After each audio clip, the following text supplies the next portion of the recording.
നമസ്കാരം. അല്ല, ആക്ച്വലി ഇന്ന് എന്താ നടന്നത്? നിങ്ങൾക്ക് വല്ല എത്തും പിടിയുണ്ട്? ഇന്ന് എന്താണ് നടന്നത്? അല്ല, 208 റൺസ് തന്നെയല്ലേ ഡേമാർ ചേസ് ചെയ്തത്? അതോ 108 റൺസ് ആണോ? അല്ല, എനിക്ക് ചെറിയ ഡൗട്ട് ഉണ്ട്. 208 റൺസ് ചേസ് ചെയ്യുന്നു, 5 ഓവർ മിച്ചം എന്ന് പറയുന്നു, 7 വിക്കറ്റ് ജയം എന്ന് പറയുന്നത്. സംഭവം എന്തൊക്കെയാ സംഭവിക്കുന്നത്? എനിക്കൊന്നും മനസ്സിലാകുന്നില്ല. എനിക്കൊന്നുമേ മനസ്സിലാകുന്നില്ല. എന്തൊക്കെ ആയിക്കോട്ടെ, നമുക്കൊരു ചെണ്ടവേള അങ്ങോട്ട് തുടങ്ങാം.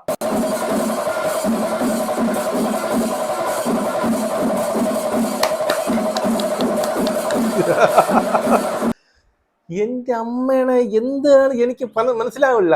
ഇന്നത്തെ കളി നിങ്ങൾ കണ്ടോ? ഇന്നത്തെ കളി, അതിന് മുമ്പ് ഒരു കാര്യം പറയാം. ഞാൻ 2-3 കളി കൊണ്ട് റിവ്യൂ ഒന്നും ഇടുന്നില്ല. സത്യം പറഞ്ഞു കഴിഞ്ഞാൽ ഡേ ഓടിയിടുന്ന തോറ്റതൊക്കെ ഞാൻ അറിഞ്ഞു. എനിക്ക് പിന്നെ ലൈവ് കാണാൻ പറ്റിയില്ല. എനിക്ക് ഈ പറഞ്ഞ ഹൈലൈറ്റ്സേ കാണാൻ പറ്റിയുള്ളൂ എന്നുള്ളതുകൊണ്ട് ഞാൻ അന്ന് ഇട്ടില്ല. പക്ഷെ T20 കേസ് ഞാൻ കണ്ടു, പക്ഷെ റിവ്യൂ ഇടാൻ പറ്റിയില്ല. കാരണം എനിക്ക് അപ്പോഴും ചെറിയൊരു അത്യാവശ്യം വന്നതുകൊണ്ട് എനിക്ക് റിവ്യൂ ഇടാം. പിറ്റേ ദിവസം ഇടാന്ന് കരുതി പിന്നെ ഞാൻ അതങ്ങ് മടിക്കുകയാണ് ചെയ്തത്. അതുകൊണ്ടാണ് ഇടാത്തത്, മറ്റൊന്നും കൊണ്ടല്ല.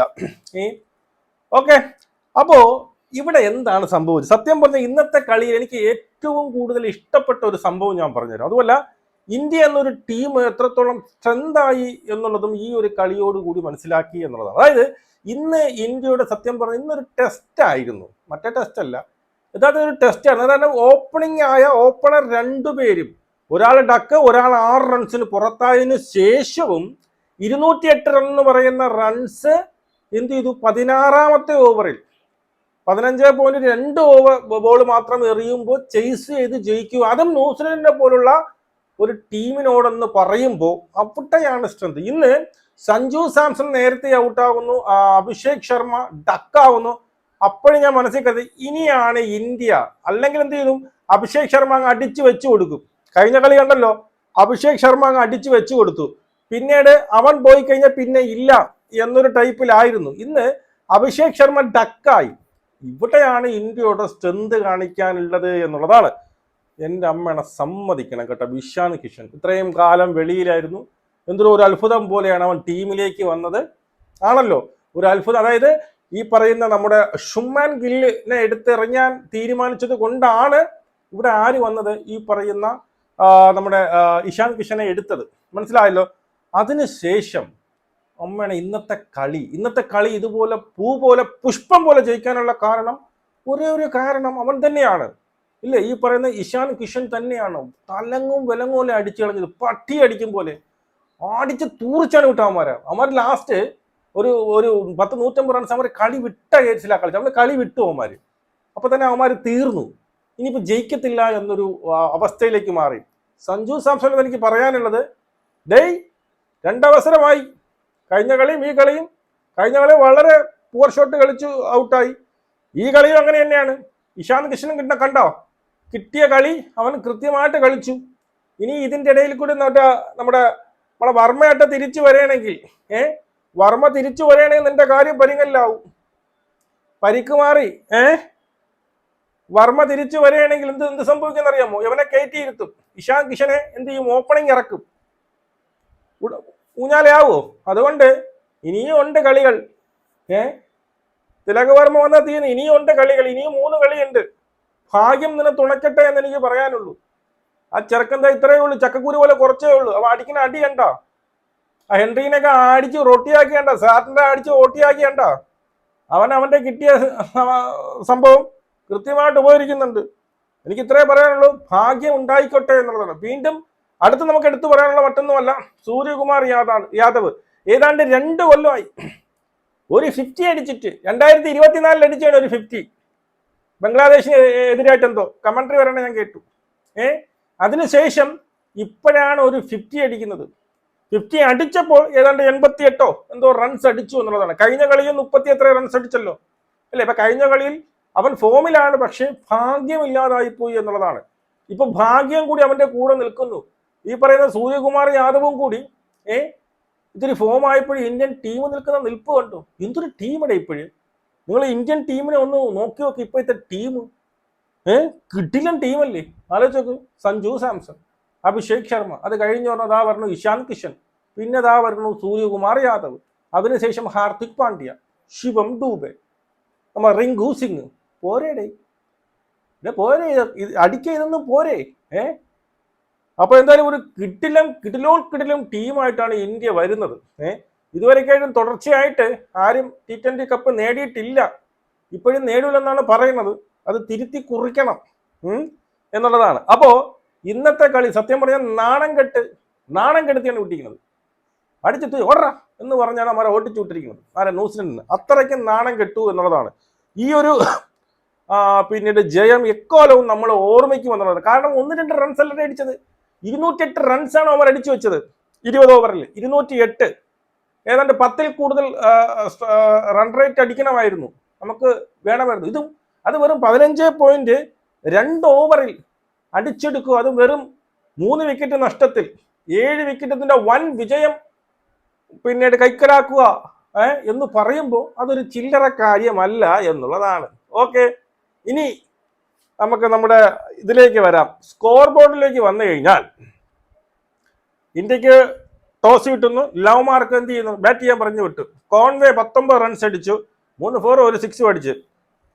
എന്തിന് സേഫ്രറ്റ് ഡേമാരെന്ന് പേരെന്ന് എനിക്ക്, ഇതൊക്കെ പുതിയ ആൾക്കാരാണ്. ശരി, അവൻ 24 റൺസ് അടിച്ചു. രവീന്ദ്ര നല്ല രീതിയിൽ അടിച്ചു കേട്ടോ, 44 റൺസ് അടിച്ചിട്ടുണ്ട്. 4 6, 4 പടുകൂട്ട് 6, 2 4 അടിച്ചു. ഫിലിപ്സ് 19 അടിച്ചുള്ളൂ, മിച്ചൽ 18, ചാപ്മാൻ 10. ബാക്കി ആരും വലുതായിട്ടൊന്നും അടിച്ചില്ല.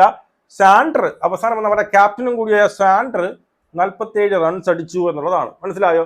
അങ്ങനെ എല്ലാം കൂടി ചേർന്ന് യവമാര് 208 റൺസ് അടിച്ചു 20 ഓവറിൽ. വിക്കറ്റ് 43 റൺസ് ആകുമ്പോഴാണ് ആദ്യ വിക്കറ്റ് നഷ്ടപ്പെടുന്നത്. പിന്നെ 43-ൽ 2, പിന്നെ 98-ലാണ്, പിന്നെ 120. അങ്ങനെയാണ് പോയത്. ഇനി ബൗളിങ്ങിലേക്ക് വന്നു കഴിഞ്ഞാൽ ഇന്ന് എല്ലാവർക്കും ഏതാണ്ടൊക്കെ അടി കിട്ടിയെന്നാണ് തോന്നുന്നത്.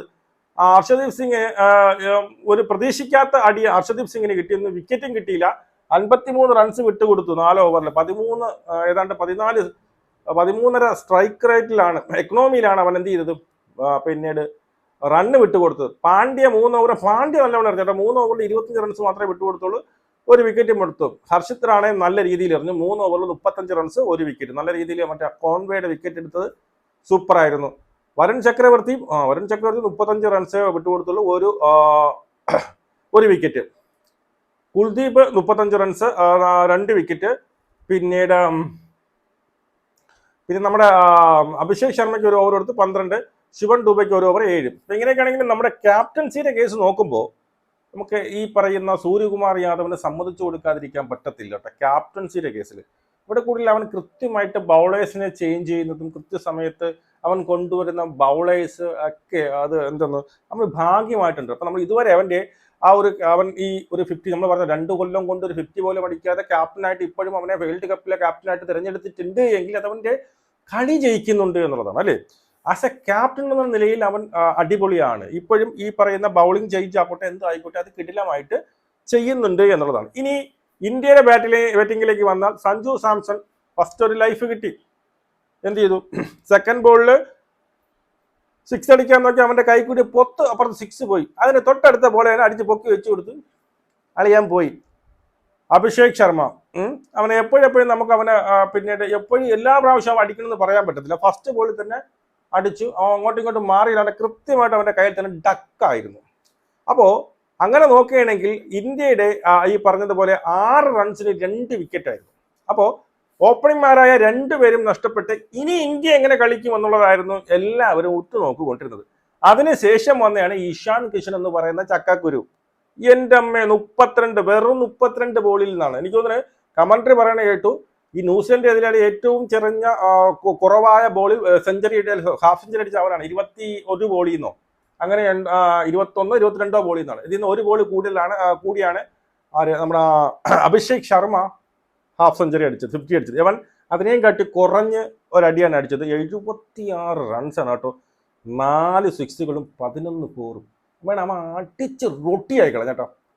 അടിച്ച് റൊട്ടി അവന്മാരെ നാണം കെടുത്തി വിട്ടിട്ടുണ്ട്. നാണം കെട്ടി അവന്റെ അടിയിലൂടെ തന്നെ അവന്മാരെ കോൺഫിഡൻസ് ലെവലിൽ മൊത്തം പോയി. അവർ തോൽവി സമ്മതിച്ചു. ഇത് എന്തൊരു പാടപ്പോൾ ഒരുത്തം പോയപ്പോൾ അടുത്തവൻ വരണം എന്നുള്ള രീതിയിലാണ്.